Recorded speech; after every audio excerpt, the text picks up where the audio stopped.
Ashii kabajamtoota dhaggeeffattoota keenya akkam bultanii jirtu isiniin jedha. Gaafa nagaa taatanii jirra galata Waaqaa isiniin jedha. Akkasuma akkuma beekamu jechuudha. Yeroo darbe jechuudha kan namni taateen wanni ta'e tokko boodammoo gaabbiidha waan ta'eef.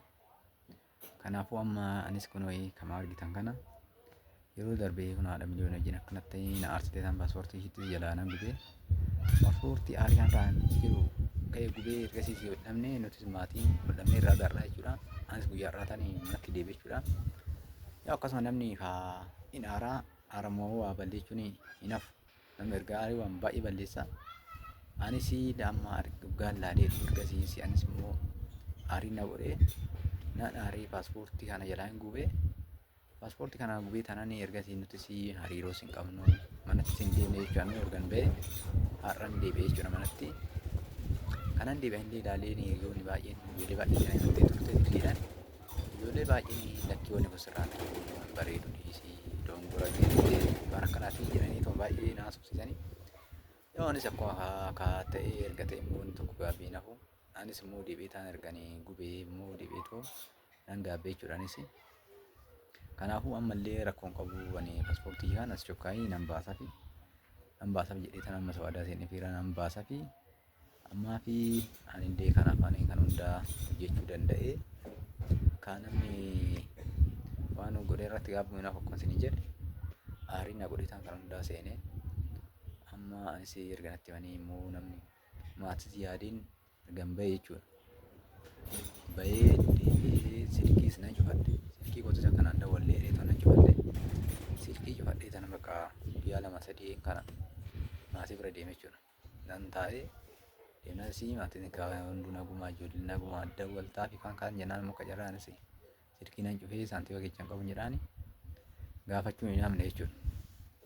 Kanaaf ani amma dhiifadheetuma akkuma reefu naan jettee nan dhiisee tanaan bakka paaspoortii ishee akkuma isin jedhan baasaa fi naa deemtu jechuudha baasaaf. Maaliif ani aariitu kan hundaan godhe qarshii kanaan irra baasuu danda'e sababa aariitti irraan ka'e qarshiin kun yoo xiqqaate naannoo 32 paaspoortiin kun bahuuni ani aarii kana hidhee tan gaafsan guggubee alaayii natti fakkaate jechuudha. Amma waan hin jette hundaa'e yoo nan guutaaf jechuu barbaade tanani amma akka kun illee silaa samuna viidiyoo kanarratti nan argamaa ture anis amma addatti beetanan jechuudha gibbii keessatti addatti beetanan viidiyoo kanarratti haasa'uu danda'e jechuudha. Innaa kanaaf ani amma asirratti yaada ishee hin jiru amala jiru waan jiru waliin mari'annee hunduu marii barbaachisa. Kunoo dhummoo marii akkuma gaafa duraa san mariin ta'e raatee kun hunduu dhufu. Mariin dhabamurra kan ka'e kun hunduu dhufee kunoo bakka guddaa kana gahe. Har'a kan nutis kunoo wallabbiin keenya eecha akka gahe akkam akka ta'e qixxee manni mana waliin jechuudha. Kanaafuu ammaan isaan dhufee na dubbisuun hedduu jechuudha ishiin an dhiisadhee nan baasaa fi ishiitti illee akkuma jedhe waan hundaa mariidhanii nan dhiisaan gama kootiin amma gaabbeen jira. Gaabbii guddaan natti erganii kana raawwadhe. Maal wanni bade immoo hin deebi'u jechuudha. Naa oduu deebi'u ta'e rakkoon qabu. Kun immoo wanni gubate hin deebi'u. Gubatu dhiisan kan maal godhare nan dhiise aariidha. Maan namni achii ka'e namni waa baay'ee balleessa namni aariirraan ka'e waan xiqqaa miti waan guddaa balleessuu danda'a. Nallee kanatti kana dhaquu danda'a aariirraan jechuudha. Ammaa fi dhiisee andee dhiifamaa na godhaa fi bakka badiin kootii fudhadhee ittiin deemu jedhaan illee lammataa. Innaa kanaaf viidiyoo kanarratti immoo namoonni kaa'u kan balleechaan yookaan keetii jettuu yookaan immoo ishii balleessettuu kana eenyu akka balleessan eenyu bira akka jiru nama laaletu arga. Nama viidiyoo kana laaletu arga jechuudha. Maaliif illee guyyaa dura akkuma isiniin jedhe guyyaa waan torbee tokko maatii biratti naqattee maatu waan ishee itti dhiiseen waan jiru as argadhee ture gargaaraa ture. Deemne immoo jidduun kunis hin dhufe. Kun dhufaaf miti immoo waan jennu namni wanni tokko immoo tasa namni tasa wal dhaaba. Amma xiqqoorra waan xiqqoon guddaa ga'a. Innaa kanaafuu xiqqoorra kaanee kun guddaa balleessina. Ammoo xiqqaate qarshiin kun waan meeqa nu cufa jechuudha. Iddoo meeqa nu cufuu danda'a qarshiin kun jechuudha. Har'a iddoo cufa maaliif yaanas natti fakkaate wanni tokko waan balleechaa tokko godhe si godha. Garuu booda immoo gaaffii guyyaa sanatti jechuudha. Anuu dhaabadhee deemallee namummaa hin qabu anu. Bakka anu aariin jira garmalee mataan naqu ergasii bakkanillee bakka natti dhagahame garmalee natti dhagahame yaaduun dhiinni ergasii yaaddoo natti ta'e ana. Oduu afeeraa ta'uu doonii seeraa dheen jechaa ture.